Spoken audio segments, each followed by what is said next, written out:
Welcome to your Week 5 lecture. This week we'll be discussing methods of reentry research. Your learning objectives for this week are that by the end, you'll be able to evaluate the importance of studying incarcerated populations who will be re-entering society, compare and contrast the challenges of studying incarcerated and reentrant populations, discuss the significance of interviewers building trust and rapport with offenders, their families, and institutional staff when conducting research, and describe the components of the IRB application for conducting research on incarcerated populations. So this week we're going to gain an understanding of why it's so important to study incarcerated populations in addition to reentrant populations if we hope to make progress in successful reentry efforts for these individuals. What challenges do researchers face when studying these two populations? Why is it important for researchers to build those relationships not only with the people they're studying, but those surrounding that person, whether it's correctional administrators, family, correctional officers? All of these questions are going to be answered through this week's materials. So the first article we're going to look at is in your Beyond Recidivism text, conducting in-depth interviews with jailed fathers and their family members. So this goes over some of the importance in studying jailed populations and the effects that incarceration has on the family members of those who are incarcerated. So we're first going to look at effects of a family member's incarceration on their spouse or an individual they share a child with, as well as their children.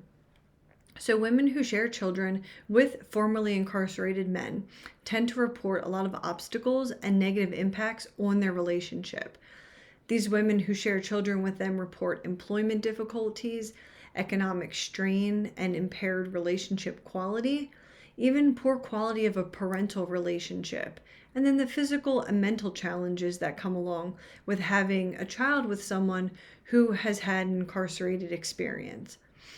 Moreover, the children of incarcerated parents tend to have poorer educational, health, and behavioral outcomes. According to a 2006 General Social Survey, 44% of Black women are connected to an incarcerated person, while only 12% of white women are. And when we look at men, 32% of Black men are connected to an incarcerated person, while only 6% of white men. So what this tells us is that Black women tend to experience those spillover effects of incarceration more than any other group would. And when we talk about the children of incarcerated people, we have nearly 2.6 million children who have an incarcerated parent. So that's a lot of children that are going to experience poor educational, health, and behavioral outcomes because they have a parent who is absent, who's not there to care for them. Typically, this is going to impact your minority and more poorly educated populations. So we talk about children who come from or who have an incarcerated parent. It's 4% when we look at white populations and 25% looking at Black populations. Moreover, more than 50% of Black children who are born to a high school dropout had a father in prison by the time they were 14 years of age. So this shows just how important education is for individuals, not just so they themselves don't find themselves in the criminal justice system or suffering from poor educational outcomes, suffering from unemployment or an inability to find proper or well-paying employment, but it really impacts, again, the children of those individuals. So why is it important that we study these jailed populations? Well, for one, we know there's racial, ethnic, and social class inequalities in our criminal justice system. So being that jail is the initial point of institutionalization, it's really important that we catch these individuals there and see sort of what's bringing them into this first point of contact. We also know that individuals tend to spend a relatively short amount of time in jails because these populations are very heterogeneous, meaning you have some individuals, at least in Pennsylvania, who are given a sentence of 1 year or less who are serving their sentence in a jail. With that, you also have individuals who are awaiting trial. You have individuals who are there for probation or parole violations. You have people there for a plethora of reasons. So maybe you have someone who is waiting for a murder trial, being incarcerated in a jail, with someone who's serving 6 months for a DUI. So these populations are really heterogeneous. They have just so many different charges that they're there for, but also racially and ethnically and social economically so diverse that it's important that we study these populations. So we also know that these incarcerated populations within a jail are understudied, mostly because they spend such a short amount of time there. It's really hard to get a hold of those individuals. So 3/5 of these individuals are awaiting trial. And there's been a huge growth, actually 99% of jail growth within the last 15 years is solely due to pretrial detention. So these individuals are still awaiting trial. They haven't been convicted of a crime. So we have to ask ourselves the question of what percentage of these individuals then are found not guilty? What percentage of these individuals take a plea deal? What percentage end up serving a sentence or maybe being given a prison sentence? Again, these populations are just so diverse that really to understand them is to understand our regular communities and our regular populations. So looking at this current study, what are some of the challenges they had with conducting these interviews? Well, they studied 123 families in Southern California, and they had difficulties interviewing multiple family members. So they had to navigate a lot of strained relationships. Maybe you had, the father was willing to engage in the research and the study, but the mother of his child, they had a really hard relationship. Maybe there was abuse there. Maybe there was lying, deceit, manipulation, other reasons that the researchers really had to navigate those relationships and be able to build rapport with all of these individuals, all of these family members who were so interconnected. How do you build rapport with the father who maybe is there because he abused the mother of his child, and now you're trying to build rapport with her? And then how do you maintain confidentiality throughout that process? How do you make sure that when you're interviewing that person that you don't slip a bit of information that you learned from another family member, or that you don't tell them information that they didn't know maybe about their child? Trying to sort of navigate all of those interconnected relationships can be hard for researchers at times. They also had trouble with the follow-up interviews. So they had a lot of attrition from the person being given a prison sentence where that facility was not within driving distance. I believe it was 4 or 5 hours they set as their limit for how far the researchers would drive. They also had some individuals be deported, or they just simply couldn't locate the father. They didn't have enough contact information to be able to find them after they were released. You also have to look at the institution as gatekeepers. So you have the IRB and you had the sheriff's department. So they needed clearance from both, and they needed buy-in from the sheriff's department. But not just administration, they needed buy-in from deputies and other jail staff, because these are the people that were actually going to be letting the researchers in and allowing them to have interviews with these fathers.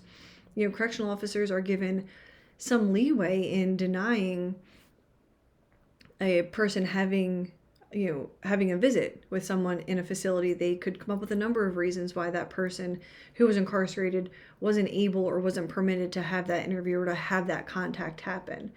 So there was some concerns with how the research would be conducted if they couldn't get that buy-in. So they had a lot of frequent turnover in the jails, so they continually needed to build those relationships and gain that buy-in from staff.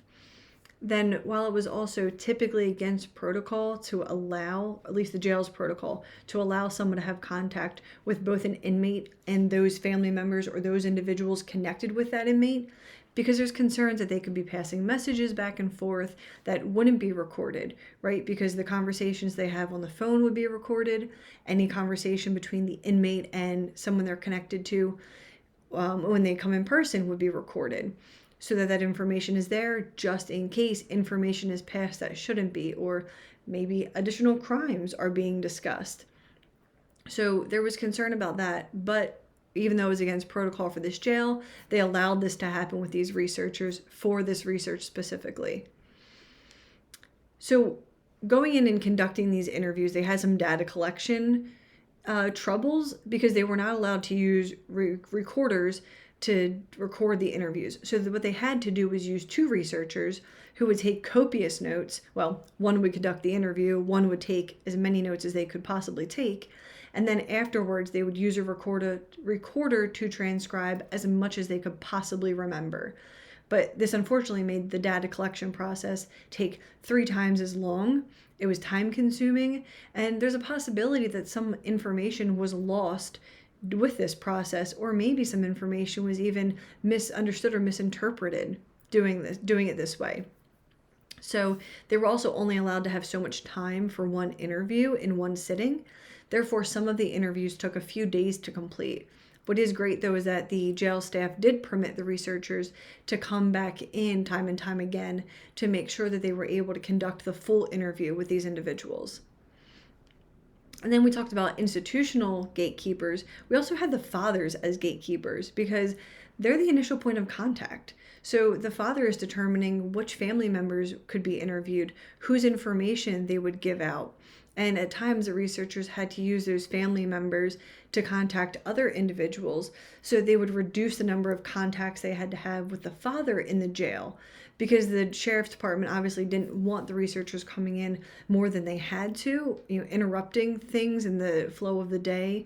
It's a lot to get through that process so you can even get past the door to get in the room to conduct that interview. And then we talk about gaining access to the children and mothers and caregivers, really depending on the relationship that the father had with the mothers and caregivers, could determine whether or not the child was going to be interviewed or whether the researcher would be able to talk to the child. Sometimes, depending on that relationship, if it was tumultuous, they wouldn't let the mother or caregiver wouldn't let the child be interviewed because they didn't want any contact with the father, or they didn't want to bring up the past memories that they had with that person. Maybe it's a chapter that they've closed in their lives and they just didn't want to rehash or bring all of that up. And some of them had even moved on to new partners. So again, there was just no reason to bring up that part of their life for the purpose of the research. So while many of the fathers were really interested and engaged and wanted to, participate with this research, the mothers of the children and caregivers were a little bit less receptive at times. So similarly, our next article discusses from Beyond Recidivism Text, Interviewing the Rabble Class, Recruitment and Retention and Studies of Prisoner Reentry. So our first study was really on the challenges of interviewing individuals within prison or within an institutional setting. And this is now challenges when you're trying to follow up with them, trying to study these populations after they've returned to their communities. So these researchers interviewed individuals in Massachusetts, and they were interviewed 5 times, once pre-release and 4 times post-release. So all of those post-release interviews happened within 1 year of them being released at varying intervals across that time frame. So some of the challenges they had, again, similar to the previous study, was buy-in from institutional staff and high turnover. Again, they needed support from the institution and the line staff to be able to conduct these interviews with inmates pre-release, and having a lot of turnover made for them having to have constant negotiations with these staff to make sure that they could get in there and conduct their interviews. They were given 2-hour interview blocks, but they noted that by building relationships and building rapport, that sometimes they were permitted to stay longer. Though they also talk about how some of the case managers were praising interviewers who had quick interviews. They would actually tell them, hey, you have a 2-hour time frame here. The quicker you are, the more interviews you can get in. But the issue with this is that you then have lower quality interviews and they're less in depth. So you don't have as good qualitative information to analyze at the end of the day. However, unlike the first study, these researchers were permitted to use digital recording devices. So we didn't have that loss of information or miscommunication happening or misinterpretation of the information happening. Recruitment was a bit of a challenge for them. So for men, the jail staff would call when they had someone who was interested, who was nearing release. So there's a potential that they miss some possible participants doing it this way. Whereas for the women, the researchers were able to go in, and they were actually able to go in every few weeks to talk to the women inmates about the project and see if they wanted to participate.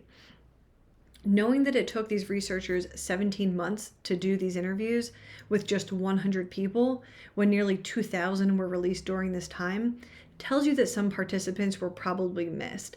And part of that could be due to researcher effects, which we'll talk about in a minute, or the fact that for the men, they would actually ask the men when they did their first interview, how did you find out about us? And they say, we've known about this research for a while, but we had to wait for the jail staff to ask us and to say that they would give you guys a call to tell you that we were interested in it. So they may have had a lot more interested parties than they even knew. And who knows what the reasons were. There could be many for why jail staff wouldn't call the researchers. Maybe it was a personal vendetta. Maybe they didn't like the inmate. Maybe the inmate gave them a lot of trouble while they were incarcerated. Maybe they didn't like the crime that they committed. There's a number of reasons. Or maybe they just simply forgot. They're very busy as correctional officers, as line staff. Maybe some of them were bought into the research, so they would call. Some of them maybe weren't so bought in and didn't really care if the inmates got that opportunity for the research. Again, many reasons and limitations for why that could have been. Looking at retention then, so we talk about retention upon release. These individuals experienced a lot of homelessness, housing instability, a lot of poverty, and with histories of addiction, it led to having only 64 individuals in their post-release sample when they had started out with 100. So they tried to gather multiple forms of contact for these individuals to be able to increase that retention once they were released. They would try to get information for family, friends, as many phone numbers or addresses as they could get, so that once the person was released, they had many places to go to try and get in contact with them. And then thinking about the interview locations or where they're going to conduct these interviews within the community, the researchers noted that it's really important that the interviewee chose the location so that they were comfortable, so that they were able to be open and honest during this interview process. That some of these individuals really lacked transportation, and public transportation may have been too expensive or time-consuming for them. So they would offer to meet them at their home or in public places like coffee shops, parks, libraries, really anywhere that they could conduct these interviews. So some of those researcher effects that we were talking about a little bit ago, so while they didn't collect data on this part specifically, it could be the fact that both of the main researchers were white women. That maybe impacted, for example, the number of women from minority races that chose to participate in the study, because these two women would go into the jail, explain the project, and maybe certain women were leery of two white women coming in, maybe thinking that they couldn't relate to them, that whatever the impression was that they got, they didn't want to participate.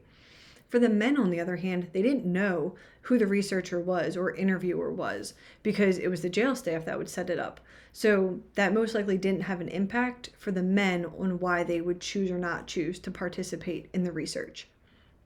And it's interesting to note that the research assistants, as opposed to the principal researcher, again, most of the research assistants are your grad students, your PhD candidates. They had less retention in interviewing, which could be attributed to the fact that they had less experience with this interviewing. They had less experience with building rapport and just interviewing and having contact with these specific types of populations. So, with all this in mind and all of the challenges, what do the participants get out of this, right? So why would they actually want to participate in this research and talk about their lives? Well, one of the reasons was monetary incentives that they were given, just like in the first study. Typically, monetary incentives are common. I mean, who doesn't want a little bit of extra cash? So that was one of the reasons they would participate. They also talked about, though, just simply enjoying the process, because they were able to talk about their lives and experiences with someone who was non-judgmental, someone who understood, someone who wasn't just shocked at what they had experienced, that this person was willing to listen to them, and they appreciated that. They also talked about how it helped them to go after their goals, knowing that someone was going to be following up, and then they wanted to honor the commitments that they had made. So they said that they were going to participate, and they wanted to be now a person who follows through on their commitments. When they say they're going to do something, they do it. So some of the challenges that these participants experienced while they were reentering are similar to what's talked about in Homeward and the other research that you'll read this semester. Homelessness and housing insecurity, again, struggling with drug addiction, whether it's because they're dealing with mental health issues, they simply have an addiction, or there's another cause that led into that initial drug use. Maybe it's their friends they're around.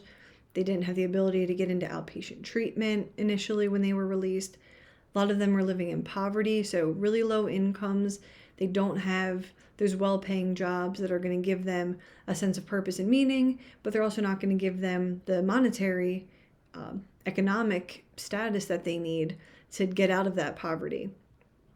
They also experienced reincarcerations, which is just simply going to exacerbate all of the above issues. And then a couple of them talked about, histories of violence or gang involvement that may have just sort of followed them when they were re-entering. If they were previously involved in a gang, maybe they still are. Or if there's someone who is just quick to get into fights, they're quick to get angry, they never learned how to manage that. That's something that followed them then into re-entry, which could have led to more reincarcerations. So summing up these articles, jail populations we know are understudied. They're heterogeneous, so very diverse, and they grew exponentially due to pretrial detention. We talk about conducting research on jailed individuals and populations. For the one study, fathers, institutional staff, and the IRB served as gatekeepers to researching both jail populations and their family members. But with a large number of these individuals being released, it's really important that we study them so that we could better understand the needs that they have and how we can improve their lives, which hopefully would reduce reoffending. Oftentimes, participants actually enjoy the interviewing experience. It's somewhat therapeutic for them, gives them someone to talk to. And retention post-release tends to be hindered by homelessness, poverty, drug addiction, and reincarceration that's experienced by these individuals. So that was your Week 5 lecture, and I hope everyone has a fabulous week.